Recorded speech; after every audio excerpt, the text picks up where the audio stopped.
I was telling you about how difficult it is to be a mother and a guru because both are very contradictory functions. And especially for a person who wants to be in charge of your salvation, to be the Mokshadaini,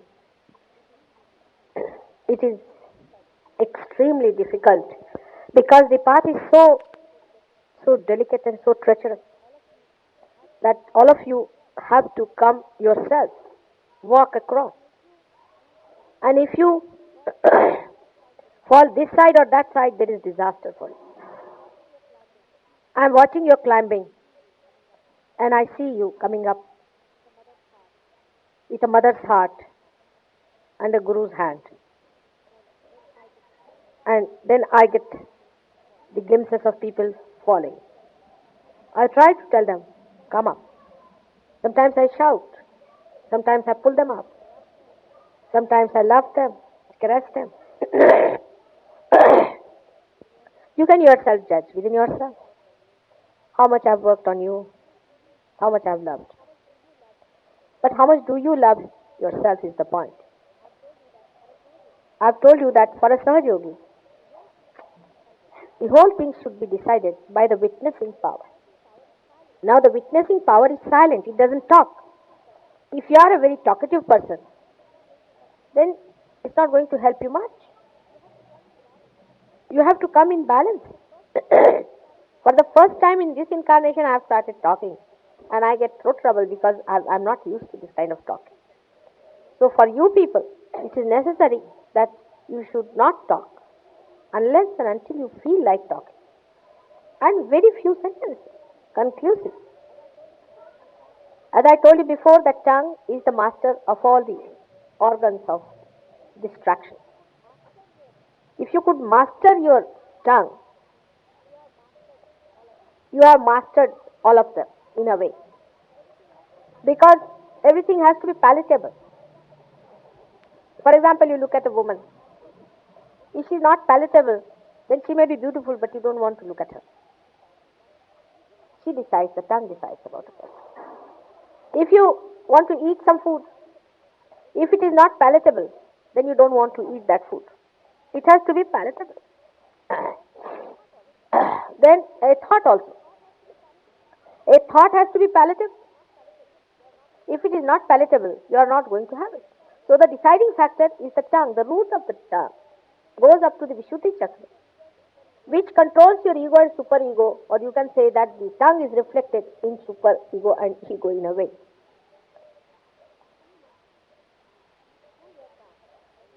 Through your tongue, when you speak, one can make out whether you are in the realm of ego or superego. She expresses, she decides. But if you understand her, then you know how to handle her. She is your friend. And Saraswati herself resides in your tongue. If you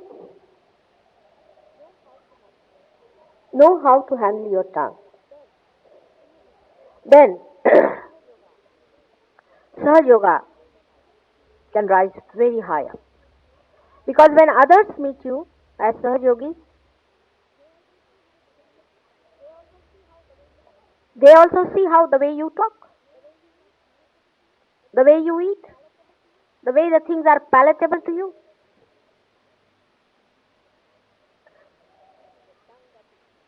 It is the tongue that decides.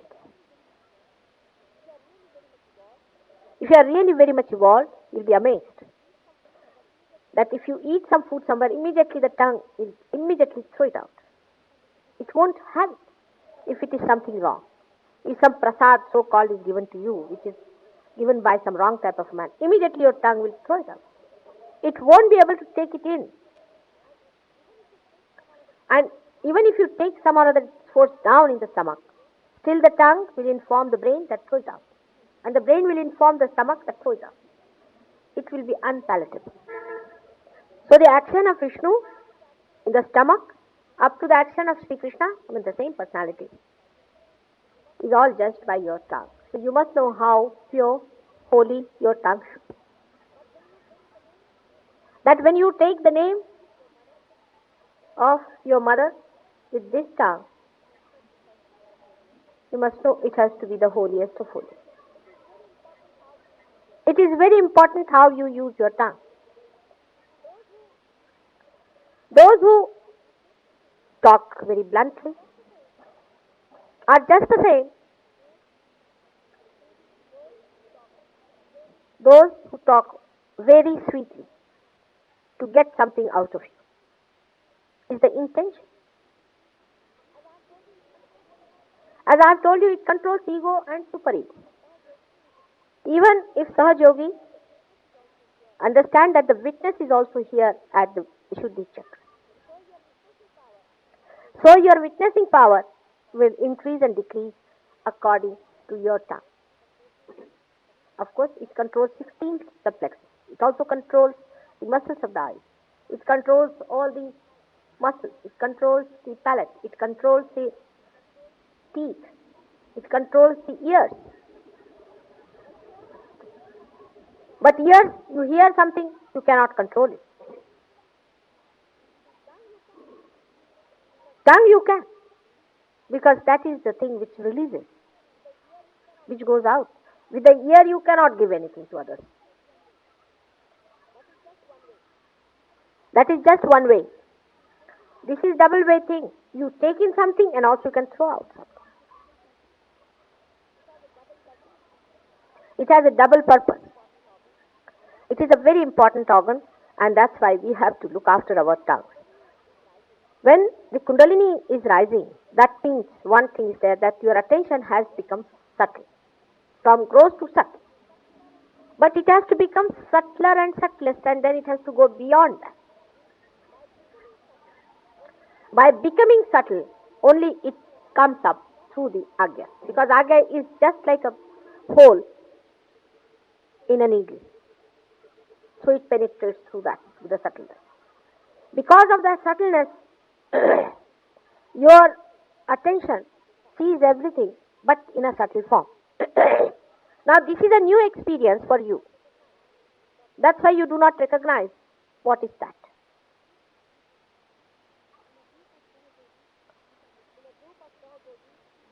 In a group of Sahaja Yogis, you can witness these things very carefully and clearly. There is one person whose eyes are roving still around. He's a Sahaja Yogi. He's sitting down, he's looking here, looking there, looking that side, who is coming, who is going.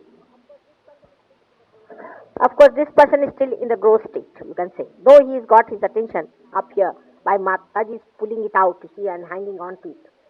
But still the person himself is still dragging outside into the gross. So don't bother about that. But even the person who is now, say, attentive, we can say attentive, because you see, words are not so precise. Even if you notice such a person, you will find his two forces in a very subtle way are acting. One is his subtle ego, another is a subtle super. When you become subtle, suddenly you get also powers of the subtle. Let us see the ego side of it. You start feeling inside yourself in a very subtle way that you do not recognize that it is ego. It is too subtle to be recognized. That you have got powers now to cure. You start feeling that now you have powers to raise the Kundalini. See how it goes down sedimenting into you. Then you start feeling you have powers to express yourself. Because you think you have learned Sahaja, and now you know the essence of it, and you can talk about it. This subtle ego develops into you. And the fourth type of subtle ego develops when you see the other person's super ego is developing. That is the most dangerous. It so happens that some people whose super ego develops now because they have had previous gurus, previous problems, you see, the way they have been following religion, some mistakes and all that. Because of their mistakes, their super ego develops. You see something happening to them. Say Mr. X is Y. That a super ego is coming on to him, some negativity is flowing into him. So his ego starts developing against that force in a subtle way. Now he calls it a positive force. It is a positive force, no doubt. But he overcrosses it. When he overcrosses that side, he tries to push the superego another person. He trips over. He thinks he's doing the right thing. Of course, he is doing in a way, but to a point. And then he becomes very hot-tempered. He goes on passing remarks about others. He says harsh things. That's how the subtlest point starts. To a point is all right. To a point, because in this I would say Ganesh and Jesus should be treated as the judging points. Christ did not mind when he was crucified. Not only that, but he asked for forgiveness for all those. But if his mother was even touched by somebody, he would have taken out his 11 Rudras and killed them. That's the point. When it comes to your mother, then of course, your ego and superego both have a meaning. But beyond that, if it starts directed at every Sahaja yogi, then you don't know where to have the balance. For example, then such people, anything done to them also, they identify themselves with mother. And they think, no, he has said it to me, that means it is to mother also. It is not. You must know where you are criticized and where your mother is criticized. These are two things. That's why I said judging point is Christ. When he was crucified, he accepted it, though he was so much one with his mother. But still he could strike that line. When you are crucified, you are not to cry. But if anybody says anything against the mother, then of course. Now try to understand yourself. Now you are watching yourself. Whatever I am saying, you are watching yourself. It is for your good. That is how you find somewhere a person who gets a superego invasion.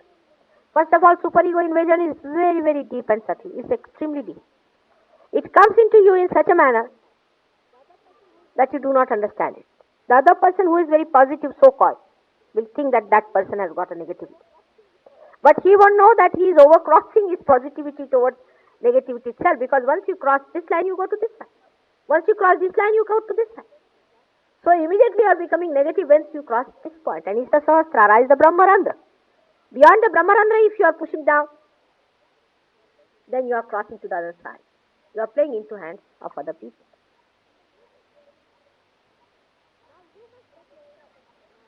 Now you must judge yourself and see, now, hello Mr. X, how are you behaving now? Immediately become a witness. You see witness of yourself. Now how the superego and ego, you see sometimes in some people, sometimes the ego presses the superego and the superego presses the ego. I've seen it. They don't know whether they are egoistical or whether they are dominated. They really do not know. They cannot decide. Because it's such a going on, wobbling all the time. That's why I say better. You must sit down, settle down. See for yourself. Am I settled? Watch within yourself. Even you can feel the force. Actually, you can feel the force moving from this side to this side. You'll feel the force moving from this side to this.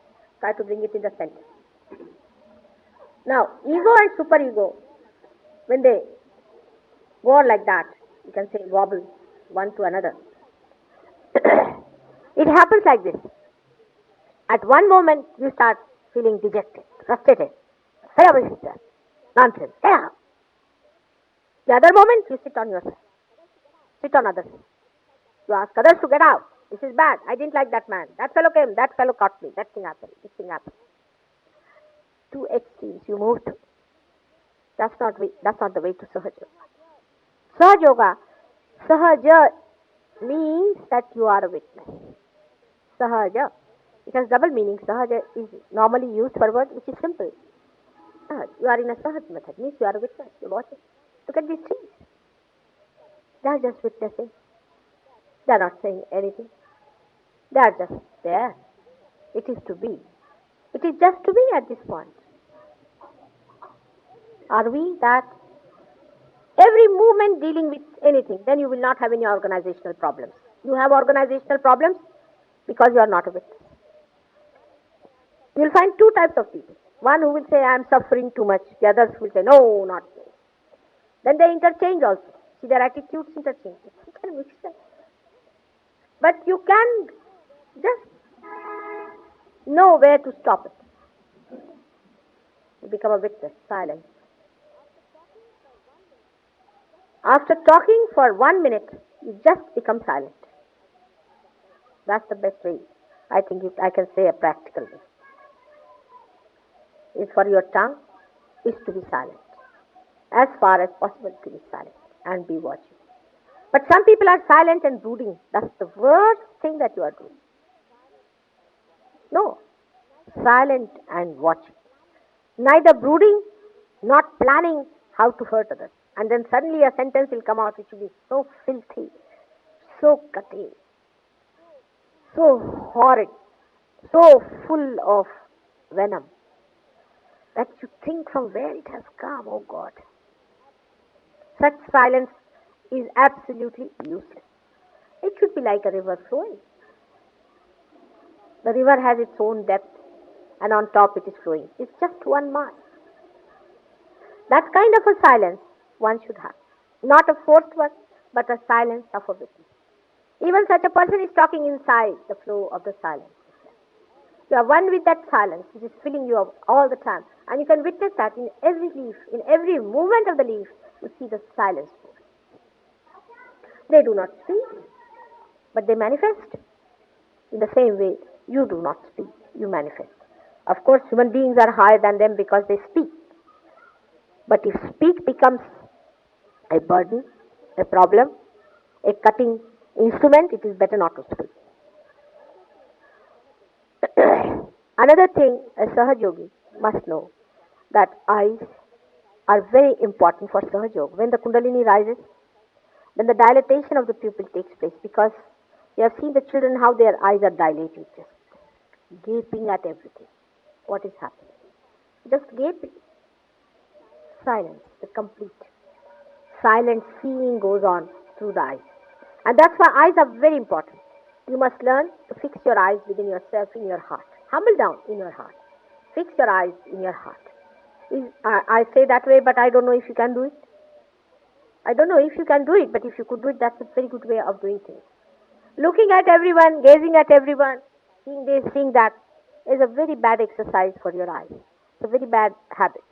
Try to keep your eyes low on the earth, Mother Earth, watching the lower part of the body than the face, because face, if you are made that way, that you can watch the face is all right, but you are not yet made. Best thing is to see to the feet, and your eyes will touch their gross sense, feet, from where the sensation of vibrations go up, upward, and the Kundalini rises better. Actually, those who suffer from low Kundalini rising, if they could rub oil on their feet and wash their feet, it's a very good thing.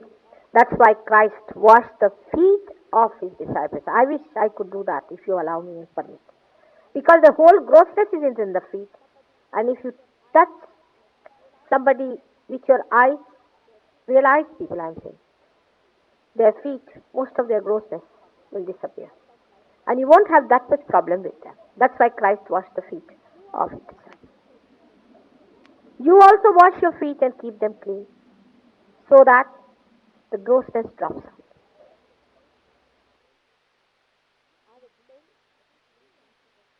I have explained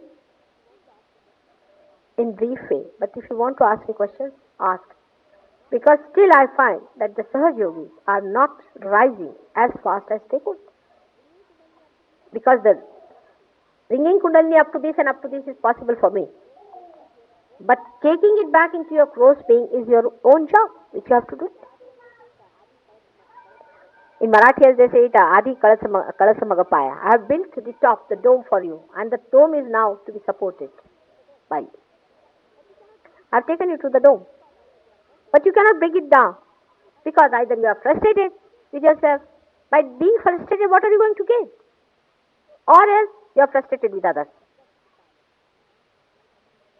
Just be silent and be witnessing. As Sai Baba has said, saburi, patience. It comes in. All of you are in my heart. And I love you very much. And I want you people to come as soldiers to fight with me. It's possible with the power of love, with the power